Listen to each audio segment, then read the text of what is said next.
Team ये छापेमारी कर रही है।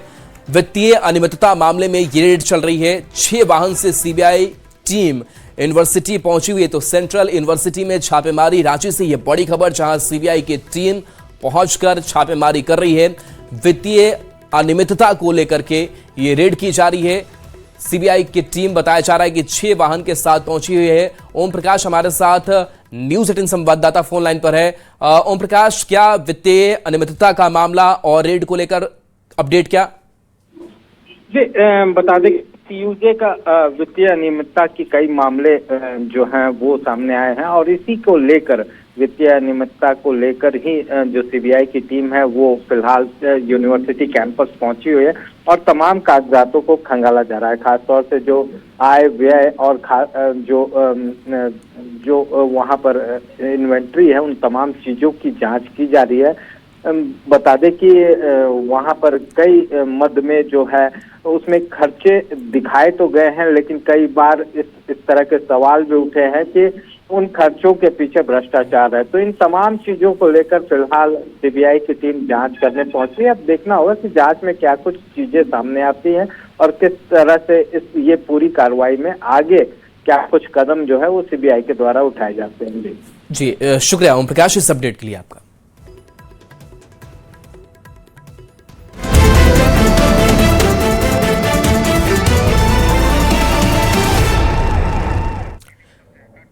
तो देखिए, वित्त मंत्री राधाकृष्ण किशोर ने झारखंड का बजट पेश किया है और इस बीच एक प्रेस कॉन्फ्रेंस भी बजट को लेकर, सीधे लिए चलते हैं। अब नहीं, 37,708.10 करोड़ रुपए का प्रस्ताव, ये करेंट आने वाला जो फाइनेंशियल ईयर है हम उसकी बात कर रहे हैं, 26-27 की। बजट में जो प्रोविजन है राशि का, उसकी निधि की व्यवस्था इस प्रकार कैसे हम करेंगे। मैं जानता हूं कि आप सब काफी विद्वान पत्रकारगण हैं, आप जानना चाहेंगे कि आप रिसोर्सेज कैसे डेवलप करिएगा। राज्य का जो अपना ओन टैक्स रेवेन्यू है वो हम लोगों का अनुमानित लक्ष्य है 40,000 करोड़ रुपए का, तथा नॉन ओन टैक्स, गैर कर राजस्व, हम लोगों ने अनुमान किया है कि 20,700 करोड़ रुपया हमको उससे प्राप्त होगा। और केंद्रीय तथा केंद्रीय करों में राज्य की हिस्सेदारी, केंद्रीय सहायता से यानी कि ग्रांट इन एड, अनुदान की राशि 18,273.66 करोड़ रुपए प्राप्त होने का हम अनुमान करते हैं। और केंद्रीय करों में जो हमारी हिस्सेदारी है झारखंड की, वो 51,236.38 करोड़ रुपए हम अनुमान करते हैं कि ये राशि हमें उपलब्ध होगी। तो इस प्रकार लोक ऋण से 222,049.96 करोड़ रुपए एवं उधार तथा अग्रिम की वसूली से 300 करोड़ रुपए होने का अनुमान है। तो ये हमने आपको बताया कि किस तरह हमारा रेवेन्यू रिसोर्सेज को हम डेवलप करेंगे।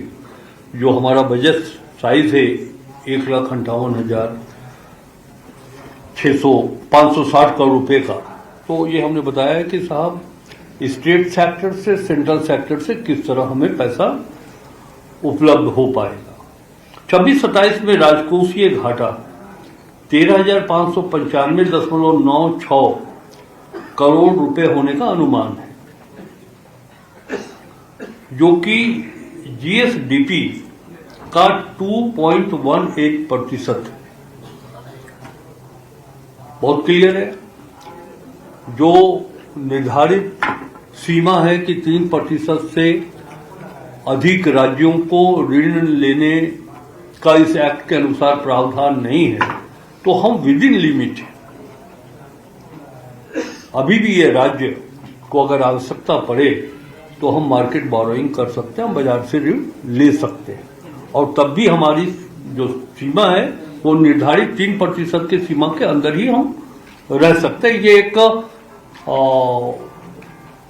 वित्तीय फाइनेंशियल हेल्थ के लिए इससे बढ़िया प्रमाण और नहीं हो सकता है। वित्तीय प्रबंधन भी मैं कह सकता हूं कि हमारा वित्तीय प्रबंधन भी बहुत वेल डिसिप्लिन्ड है, अनुशासित है।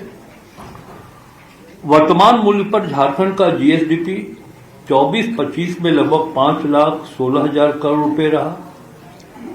सरकार का प्रयास होगा कि अगले 5 वर्षों में इसे दुगना किया जाए और इसके लिए हमें वर्तमान करंट प्राइस पर करीब 14% का विकास दर करना होगा।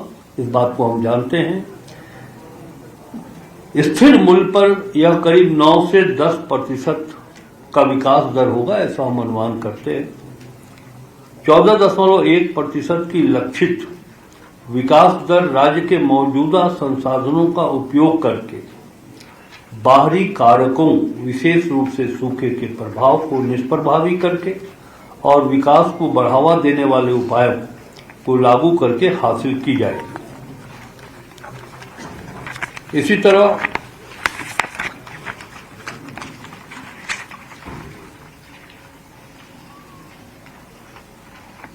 महिला किसान खुशहाली योजना भी प्रारंभ की गई है, जिसके अंतर्गत महिला किसानों को इंटीग्रेटेड फार्मिंग से जोड़कर टेक्निकल हेल्प के द्वारा ऑफलाइन ऑनलाइन मार्केटिंग प्लेटफॉर्म से जोड़ा जाएगा।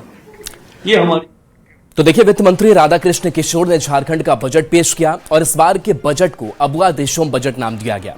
वित्त मंत्री राधाकृष्ण किशोर ने 1,58,560 करोड़ रुपए का बजट पेश किया। इस बजट में महिला किसान, युवा, बच्चों सहित हर वर्ग पर फोकस रखा गया। वित्त मंत्री ने देशोम गुरु को इस दौरान श्रद्धांजलि भी अर्पित की और वित्त मंत्री ने अबुआ देशोम बजट नाम दिया। तो बजट में महिला, किसान और बच्चों पर फोकस रखा गया और बाल बजट के लिए 10,000 करोड़ रुपए का आवंटन किया जाएगा। इसके साथ साथ 1,58,056 करोड़ रुपए का यह बजट पेश किया गया, जो पिछले वित्तीय वर्ष से इसका आकार बढ़ाया गया। राजस्व व्यय को भी रखा गया। सामाजिक प्रक्षेत्र को 67,459 करोड़ का बजट दिया गया है। इसके साथ साथ मैया समान योजना को 14,065 करोड़ रुपए दिए गए हैं। देश के मानचित्र पर स्थापित करने के लिए केंद्र सरकार का आर्थिक सहयोग जरूरी है, लेकिन मुझे बहुत ही दुख के साथ सदन को यह सूचित करना पड़ रहा है कि वित्तीय वर्ष समाप्ति की ओर है, परंतु अभी तक केंद्रीय करों में झारखंड की हिस्सेदारी के लिए निर्धारित लक्ष्य के आलोक में 5,000 करोड़ रुपए हमें अभी तक प्राप्त नहीं हुआ है। महोदय, पिछड़े राज्य को देश के मानचित्र पर स्थापित करने के लिए केंद्र सरकार का आर्थिक सहयोग जरूरी है, लेकिन मुझे बहुत ही दुख के साथ सदन को यह सूचित करना पड़ रहा है कि वित्तीय वर्ष समाप्ति की ओर है, परंतु अभी तक केंद्रीय करों में झारखंड की हिस्सेदारी के लिए निर्धारित लक्ष्य के आलोक में 5,000 करोड़ रुपए हमें अभी तक प्राप्त नहीं हुआ है।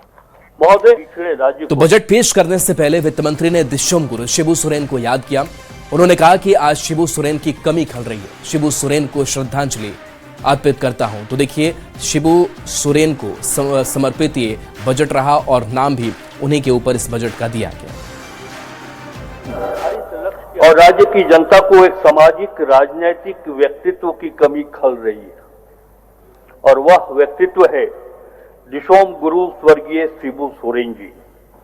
वर्ष 2026-27 के मूल बजट के उपस्थापन के अवसर पर मैं स्वर्गीय शिबू सोरेन जी के श्री चरणों में श्रद्धांजलि अर्पित करता हूं। महोदय, हम उन महापुरुषों को कैसे भूल सकते हैं जिन्होंने देश के लिए अपना सब कुछ अर्पित कर झारखंड सहित देश की एकता और अस्मिता की रक्षा किया है। वित्त मंत्री ने केंद्र सरकार पर निशाना साधते हुए कहा कि केंद्र सरकार आर्थिक सहयोग नहीं कर रही है। केंद्र सरकार का आर्थिक सहयोग जरूरी है, वरना राज्य पर आर्थिक दबाव बढ़ता जा रहा है। हमारे राह में कितने भी रोड़े अटकाएं, न हम झुकेंगे, न झुके हैं, हम संघर्ष करेंगे। और हमें ये दो पंक्ति हमारे आत्मबल को और मजबूत बनाता है। वह दो पंक्ति इस प्रकार हैं, किसी के पैरों में गिरकर कामयाबी पाने से बेहतर है। हमारे मुख्यमंत्री के नेतृत्व में महागठबंधन की सरकार की यह सोच है कि किसी के पैरों में गिरकर कामयाबी पाने से बेहतर है अपने पैरों पर चलकर कुछ बनने की ठान लें, और इसी दिशा में हमारी सरकार आगे बढ़ रही है। ग्रामीण विकास मंत्री दीपिका सिंह ने इस बार के बजट की तारीफ की। दीपिका सिंह ने कहा कि ये 25 साल का युवा बजट है। तो देखिए, सत्ता पक्ष के जितने भी नेता हैं वो इस बजट की तारीफ कर रहे हैं और बताया है कि ये 25 साल का युवा बजट है। 25 साल के झारखंड का यह युवा बजट विशेष करके ग्रामीण लोगों की उम्मीदों को पूरा करने वाला है। महात्मा जी की जो कथन है या उनकी सोच है कि गांव में हमारी आत्मा बसती है, और हम लोग भी इसी प्रयास में हैं कि हम लोग सिर्फ इंफ्रास्ट्रक्चर नहीं लेकिन बल्कि गांव में रहने वालों की जिंदगी को में भी बदलाव लाएं। उसी का प्रतिबिंब आज का यह बजट है। मैं धन्यवाद करना चाहूंगी माननीय मुख्यमंत्री जी को, वित्त मंत्री राधाकृष्ण किशोर जी को कि उन्होंने ग्रामीण विकास, ग्रामीण कार्य और पंचायती राज को विशेष महत्व दिया है।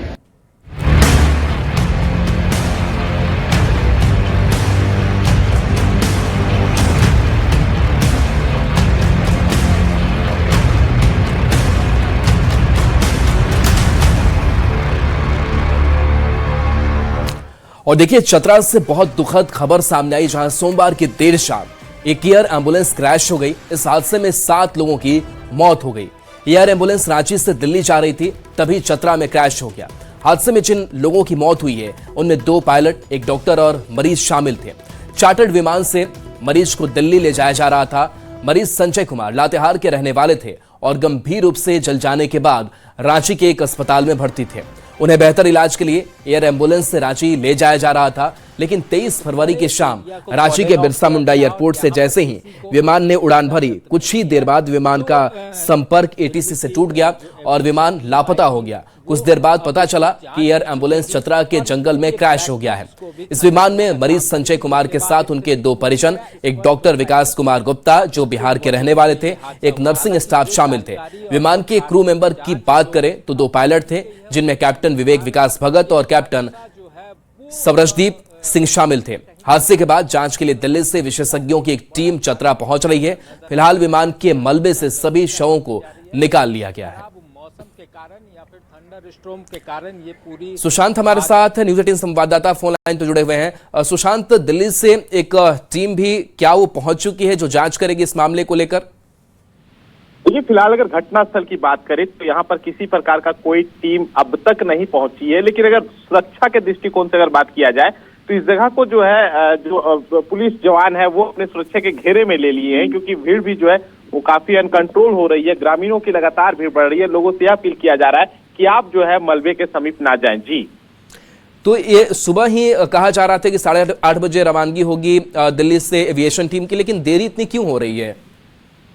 देखिए, जिला प्रशासन की टीम ने जिस तरीके से उपायुक्त ने कहा था कि हाले सुबह जो है वो टीम पहुंच जाएगी, लेकिन अब तक यह स्पष्ट नहीं हो पाया है कितने समय बीतने को चले, लेकिन अब तक जो है टीम नहीं पहुंच पाई। इस पर जो है कोई भी कुछ भी करने से जो है वो बचते नजर आ रहे हैं।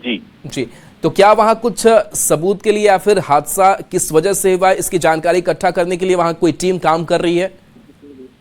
देखिए, फिलहाल कोई टीम की अगर बात कर ले तो कोई टीम नहीं काम कर रही है, लेकिन जिस तरीके से जिला प्रशासन ने कहा है कि जो स्पेशल टीम दिल्ली से यहाँ पर आएगी वो तमाम विषयों पर यहाँ पर जांच करेगी। खासकर जो है उन्हें ब्लैक जो बॉक्स होता है उसकी जो है वो तलाशी की जाएगी, क्योंकि ब्लैक बॉक्स एक एयर विमान के लिए काफी एक महत्वपूर्ण जो है वो डिवाइस होता है, और उससे यह पता लगाया जा सकता है कि आखिर किन कारणों से जो है वो विमान जो है वो एक्सीडेंट किया था। जी, हम सुबह से तस्वीर देख पा रहे थे, काफी संख्या में वहां पर लोगों की मौजूदगी थी, जो शायद कहीं ना कहीं कम होनी चाहिए। क्या उसके लिए कोई वहां पर तैयारी रखी गई है, वहां से लोगों को हटाया जा रहा है?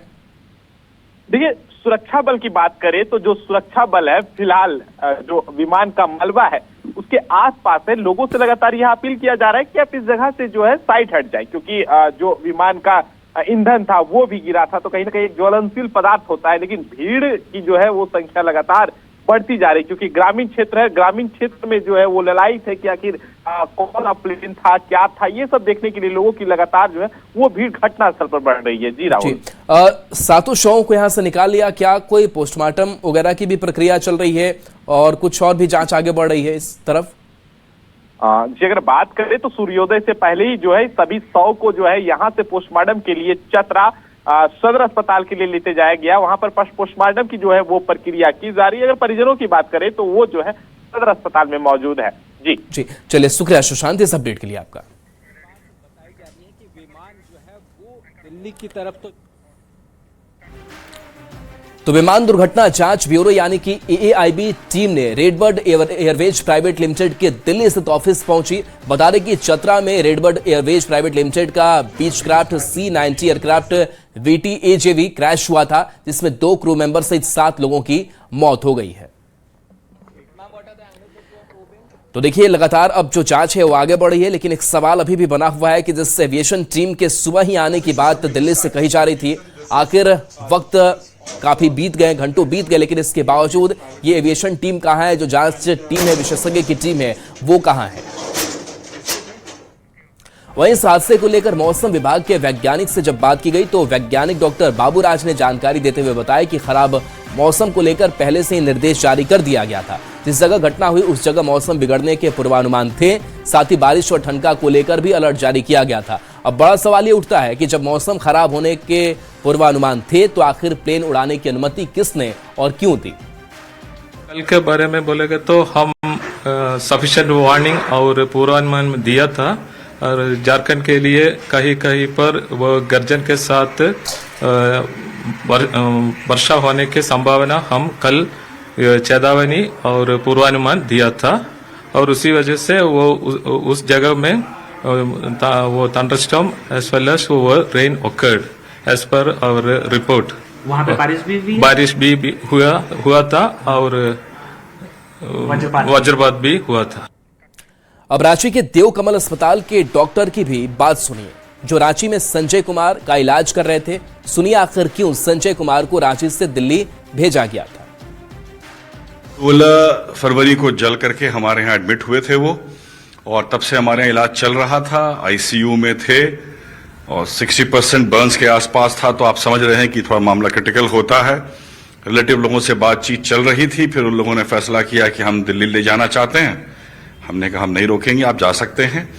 और पहले उन लोगों ने बात की कि हम रोड से ले जाएंगे, हमने मना कर दिया, रोड से ले जाना संभव नहीं है, 15 घंटे की जर्नी कर नहीं पाएगा पेशेंट। फिर उन्होंने बातचीत की शायद और एयर एम्बुलेंस का इंतजाम किया। हमसे दोपहर में बात हुई और फिर शाम को हम लोगों ने सारी दवाइयां दे करके उनको विदा किया। उन्होंने डॉक्टर के लिए रिक्वेस्ट किया कि अनफॉर्चुनेटली डॉक्टर हमारे पास थोड़े से कम हैं, डॉक्टर कहीं बाहर से हायर किया। और उसके बाद फिर रात में हमें ये दुर्घटना की खबर मिली है। हमें बड़ा अफसोस है इस बात का। और इस प्लेन हादसे में डॉक्टर विकास की भी मौत हो गई, जिसके बाद रांची में डॉक्टर विकास के घर पर सन्नाटा छाया हुआ है।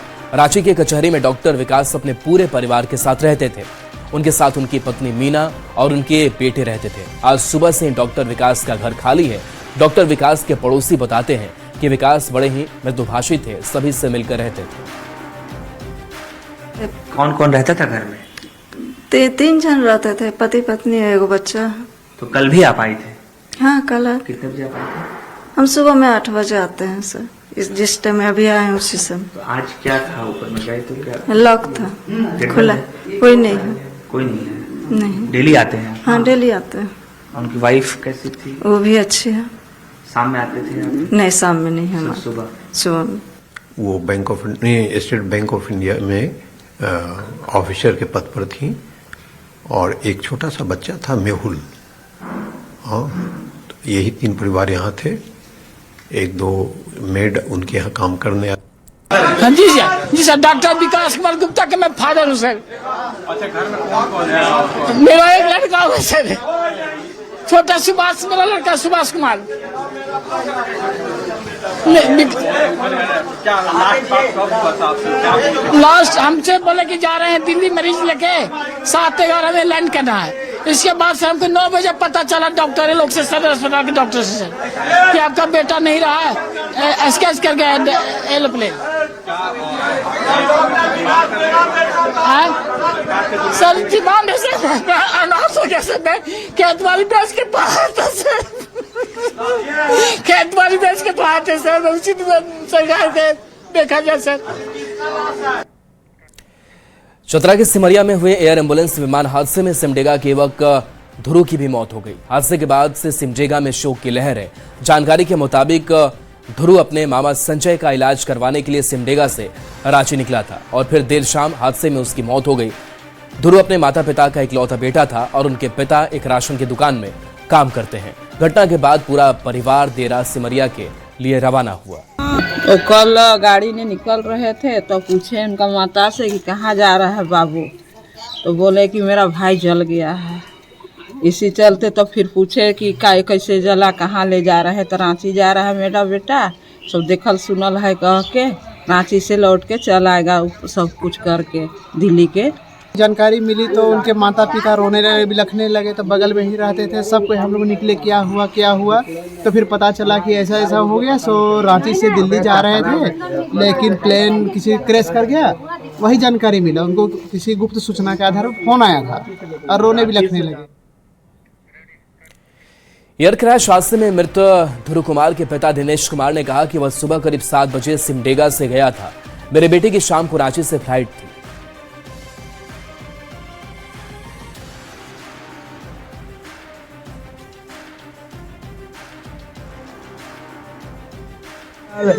मैं सिमडेगा से सुबह 7 बजे में 6:45 में बस था बेटा।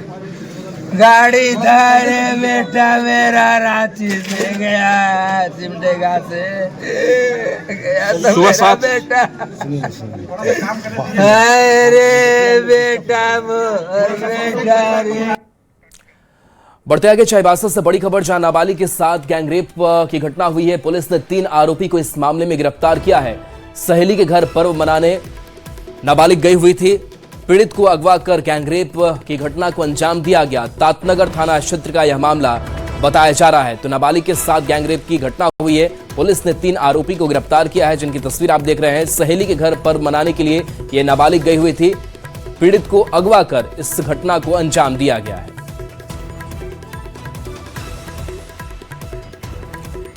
दुमका से बड़ी खबर, जहां मोटर संघ के अध्यक्ष पर जानलेवा हमला हुआ है। डीआईजी कार्यालय के सामने यह हमला हुआ। बाइक सवार 2 बदमाशों ने फायरिंग की। घटना के बाद बाइक सवार फरार हो गए। फायरिंग में अरुण सिंह को गोली लगी है। गोलीबारी में अरुण सिंह घायल हुए हैं। घायल को इलाज के लिए भर्ती किया गया है। बेहतर इलाज के लिए आसनसोल रेफर किया गया। 2025 में भी अरुण सिंह पर गोली चलाई गई थी। कोर्ट परिसर के पास उन पर गोली चली थी। उस वक्त अपराधी से अरुण उलझे थे और उस वक्त भी बाल बचे थे।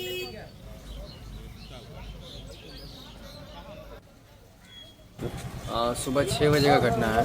गोली का आवाज़ सुन करके बहुत बड़ा धमाका हुआ, बहुत बड़ा आवाज़, जैसे टायर फटने का आवाज़। हम लोग बाहर निकले तो देखे कि एक आदमी जो यहीं पर मेरे दुकान के सामने ही गिरे हुए थे। तो फिर देखे कि उनको यहाँ पे गोली लगा।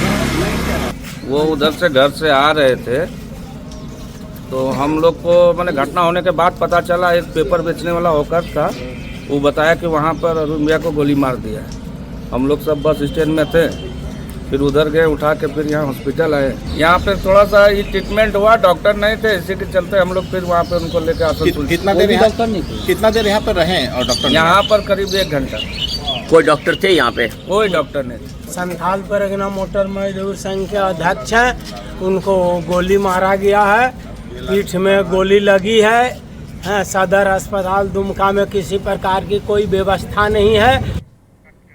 एक छोटे से ब्रेक का वक्त है, जल्द वापस